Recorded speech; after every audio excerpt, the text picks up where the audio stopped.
Have you ever heard the saying, the good old days? But what does that really mean? For some people, it's the 1950s, 60s, or 70s. For others, it might be the early 2000s. Everybody remembers a different time as being simpler, happier, or just better than today. One thing I've learned, though, good times never last forever. That's why I try to capture moments like these on video and post them here online. Someday, when I'm old and my grandkids ask me what life was like growing up, I'll be able to show them these videos. People always say a picture is worth 1,000 words, but videos? Videos are memories that move. So, welcome back, everybody, to another Iron Ridge Outdoors episode. Today, we're back at the Southern Heritage Trade Days down in Knoxville, Tennessee. This place is packed with old firearms, hunting gear, collectibles, and hidden gems. Anything interesting today? Oh, yeah. Got a few old rifles and a little pocket pistol over here. What are you asking on the pistol? About 220 for it. Not bad. Handy little thing. Walking through these markets always feels like stepping back in time. Everybody's got stories. Old hunters, collectors, veterans. You never know who you'll meet. One table had an old lever-action rifle sitting next to a classic double-barrel shotgun. What are you asking on the shotgun?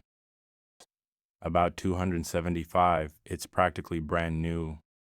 Another guy nearby had an old military-style rifle setup. You got a camera on there? Yeah, I run a YouTube channel. People enjoy watching these old markets and trade days.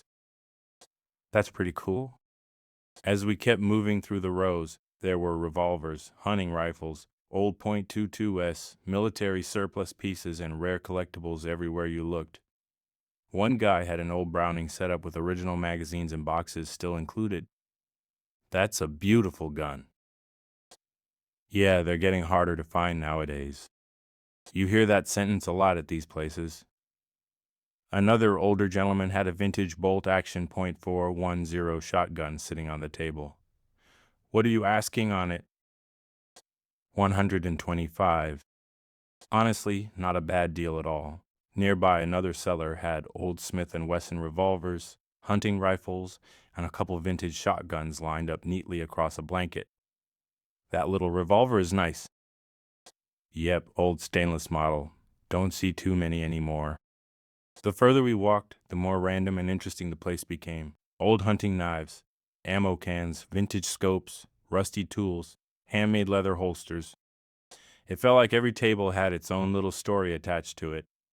One guy even had old military helmets and surplus gear stacked beside antique radios and camping equipment. Eventually, after walking around for hours, I ended up making a deal on a couple pieces and headed home. But a few days later, I noticed the .410 shotgun had a split near the end of the barrel, probably caused years ago by somebody shooting the wrong ammo through it. Luckily, my buddy Mason, who's one of the best gunsmiths I know, agreed to help fix it up. While waiting on the repair, today's video sponsor Titan Safe Gear sent over a biometric trigger lock called the Guardian X. This thing can unlock 3 different ways: fingerprint, keypad, or manual key. It stores multiple fingerprints, charges with USB-C, and works on most pistols, rifles, and shotguns. Honestly, if you've got kids around or carry firearms in bags or vehicles, something like this adds a solid extra layer of safety. A few days later, the shotgun was repaired and ready for testing. We headed out to the range with the old Riverside Arms Ranger .410 bolt-action shotgun, a classic design from the 1940s. Even after all these years, the thing still looked great. We loaded up some Federal birdshot and set up a couple turkey targets about 15 yards away. All right, let's see what this old thing can do. BOOM. The old shotgun still patterned surprisingly well. Then we switched over to the little .380 pistol. This thing actually shoots pretty smooth for its age. After running a few magazines through it, I honestly understood why people still love these older firearms. Simple, reliable, built to last.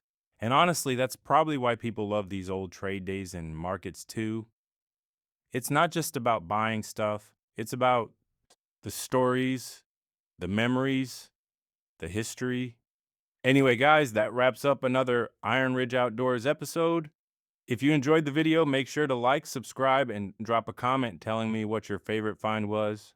And if you want to see more videos like this, old gun markets, military surplus, antique finds, and outdoor adventures, stay tuned.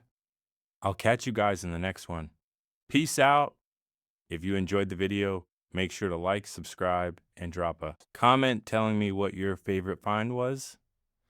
And if you want to see more videos like this, old gun markets, military surplus, antique finds, and outdoor adventures, stay tuned. I'll catch you guys in the next one. Peace out.